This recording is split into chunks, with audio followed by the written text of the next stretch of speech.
Again today, the biggest party in sport, the Caribbean Premier League, bowls off on Wednesday. Guess what? The defending champions, Jamaica Tallawahs, will be in action up against the hosts, the St.Lucia Kings. The tournament running from the 16th of August to the 24th of September. And what a staging of the tournament this one is expected to be. Joining us from St. Lucia is Alex Jordan, who will be on commentary for this tournament, of course, a former host of the SportsMax zone, but Alex knows she will always be family. Alex, how are you doing? How are you enjoying St. Lucia ahead of the CPL?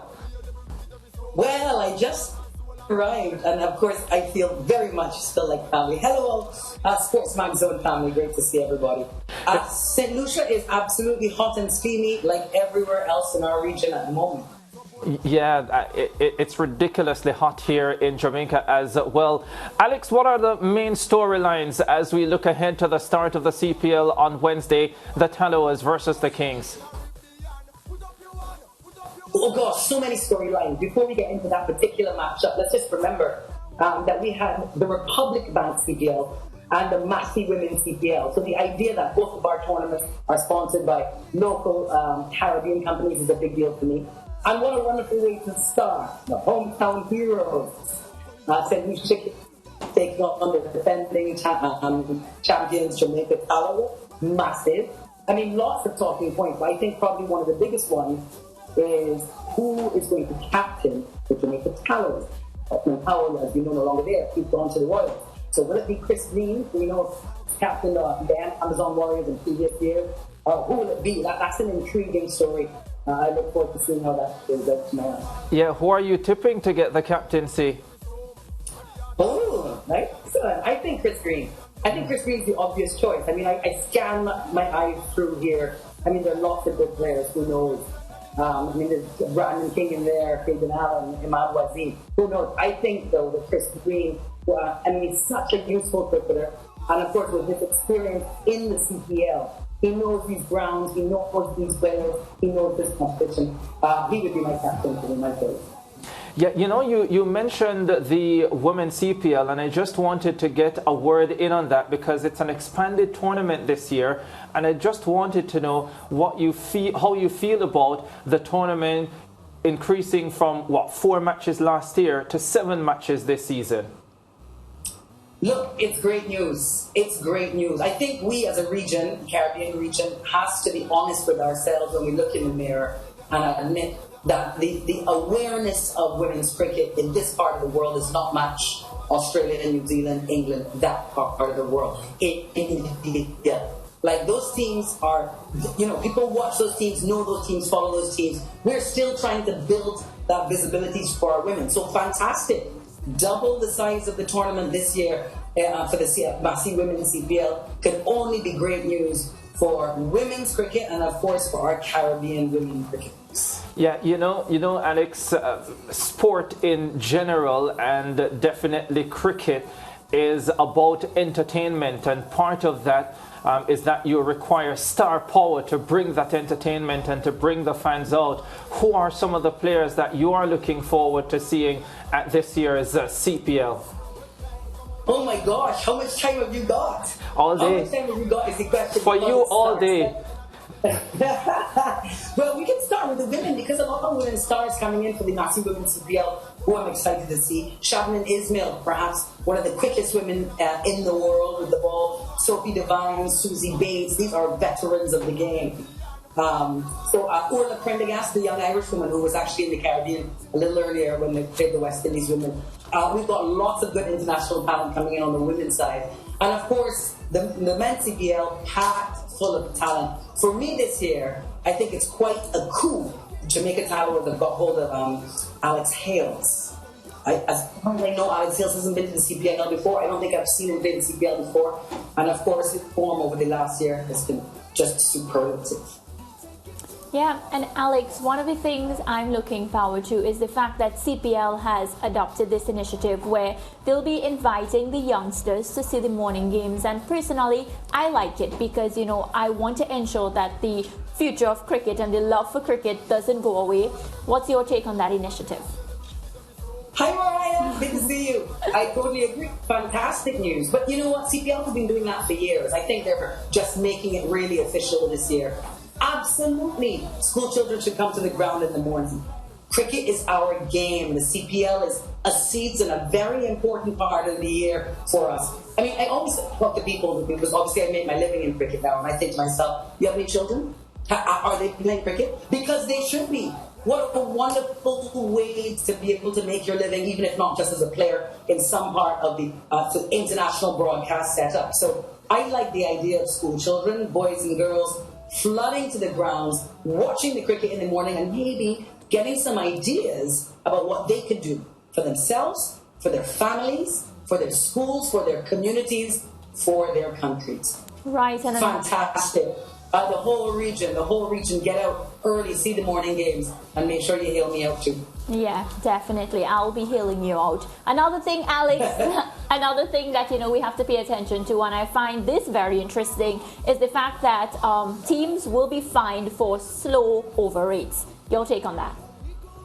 Mariah, time is of the essence. This year's CPL. I do think it is one of the most exciting little changes we have that we're going to see for this 11th year of the CPL. Yes, basically your fielder goes inside the circle if you're behind the over rate at the start of the 18th over. Another one will go in the circle if you're still behind the over rate at the beginning of the 90th. And if you're still behind the over rate at the beginning of the 20th with a red card, player off the field, you're out of here. Get out of here, don't want to see you. It's going to be massive. I think that's going to, first of all, as a person who works on the cricket, I appreciate this very much. We often will have 2 games in a day or maybe 3 games in a day sometimes. So really important for live TV for those games to be on time. But second of all, just for the discipline of the game, the discipline of the cricket, it's T20 for a reason. It's a shorter game. And this, my friends, is the biggest party in sport, so don't be wasting my time. AJ, before I realized you were on the show today, I wasn't sure where you were. I was asking Ricardo and Mariah, where part she is? How is my Bajan? How is my Bajan? Part she is. No, you don't need one. You don't need one. Bajans will say, part she is. Part she is. Okay, so I now know that you're in St. Lucia. A great place to start because Darren Sammy's land should be happy with the team's T20 success over India over the weekend. And that sets them up, I think, for a great appetite for the start of the CPL and the St. Lucia Kings. It's actually a really wonderful moment for this tournament to start after, isn't it? I mean, first of all, it's remiss of me not to have said already, congratulations to the West Indies team. What a T20 series victory over India. Phenomenal, fantastic, good news. I think all West Indies cricket fans, and I don't just mean in this region, because the globe loves West Indies. The globe feels that the global game of cricket is stronger when West Indies cricket is stronger. So I think everyone will feel good about that win. Especially Darren Sammy. I haven't spoken to him yet. I just arrived today. Hopefully I can link him this evening. Yes, Darren Sammy Cricket Stadium is where we're playing. St.Lucia Kings are home by then. So I feel that Sammy, his team, the whole tournament starts on a bit of a high. We're all buoyed by the West Indies victory.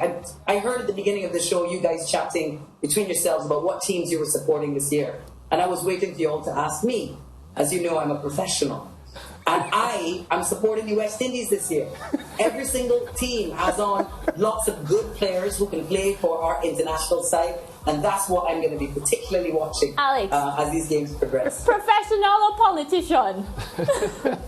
Maybe a professional politician. Good answer. Good answer. Yes, I gather, as you just said, a couple of times that you just arrived earlier today. So I'm not sure if you've been able. Yeah. Let me show you how I just arrived. I got a knock at my door while I was waiting to do this interview, and I just got my welcome pack. Unveiling anybody? What's in your bag, Alex? Oh, it's the first time I'm seeing the gear. What I'll be wearing, dresses, shirts, gear. Fantastic. So very exciting, guys. CPL 2023. You're ready, AJ. I can see that you're ready. Yeah, man. Very ready. Well, it's the biggest party in sport. So, you know that, of course, it's about the cricket, but it's also about the culture. And I travel the world now, making my living in cricket, and it makes me know more than ever just how magical our part of the world is. The natural environment, the geography, but the vibe of the people. When I land in the airport today in St.Lucia, and I hear the Creole, bienvenue, bienvenue, and you know I learned a little bit of that. I'm going to learn a bit of that for my broadcast. Yeah. But there's something magical about our people. We're energetic, we're full of life. So cricket's going to be fantastic. And to watch the cricket is going to be bare action. I hope everybody comes out in their numbers. Yeah, we hope so too as well. And the magic will be on the home of champions, SportsMax, and the SportsMax app. Alex Jordan will be listening to your commentary and watching your crazy reports from in the stands, no doubt. Great. Looking forward to it. Looking forward to it. Great to see you guys, and well done. You know, Nicole Utum Jamdani and I flew over together from Barbados today, and we were discussing on the plane. You just got big up SportsMax, boy. I mean, a 2-hour live sports TV show Monday to Friday is no small feat, and I congratulate you guys for keeping up such high standards. Well, thank you very much, Alex Jordan, and you know how it's done because, of course, you were here for a while. Take care, and we'll be chatting. Lance and Mariah, I'm not sure how I feel just yet about the new overrate rule. Yes. I'm not yet totally convinced. Maybe I'm one of those cricket purists, and I don't want to be criticized for being averse to change, because I'm not. But I don't necessarily want games to be decided because you red card a fielder in the final over, and instead of having your full complement of 11 on the field, you only have 10, or you have to have an additional fielder inside the circle because you were a minute behind your over rate at the start of the 18th over. I'm just not 100% sure about how I feel about it yet, to be honest. I get what you're saying, but I think that's what it adds to the beauty of the tournament. Alex, she explained it perfectly, where she said, you know, this is a T20 format. Of course, it's about time. We have a lot of games coming up, and, you know, just to avoid time wasting, I hear your point, but for me, I'm okay with the overrate. Yeah. And I would love some more details as well in terms of how you decide whether a team is given penalty points. How subjective is that decision on the part of the umpires? How much are you taking into consideration the reviews that, of course, eat into the time that the bowling team has for an innings?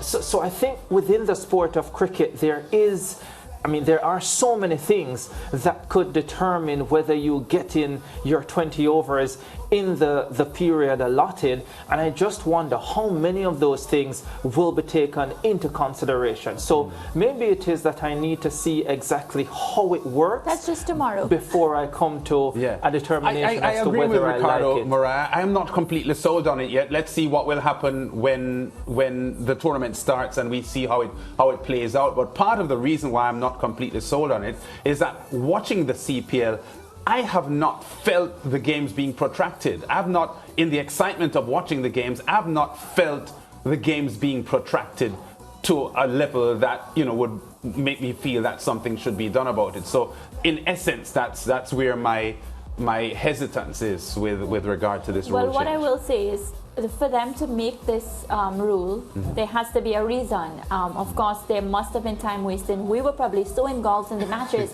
that we didn't recognize. So I'm being open-minded about it. We only have till tomorrow to see how it is implemented. So I'm looking forward. Here's an idea on my part. Instead of penalizing the teams for slow over rate, cut the presentation ceremony short. There you go, you're out on time. All the action will be on SportsMax. Jamaica Tallawahs starting their title defence on Wednesday against St.Lucia Kings, starting at 7 p.m. local time. That is 6 in Jamaica. And of course, it will be on your home of champions, SportsMax, and the SportsMax app.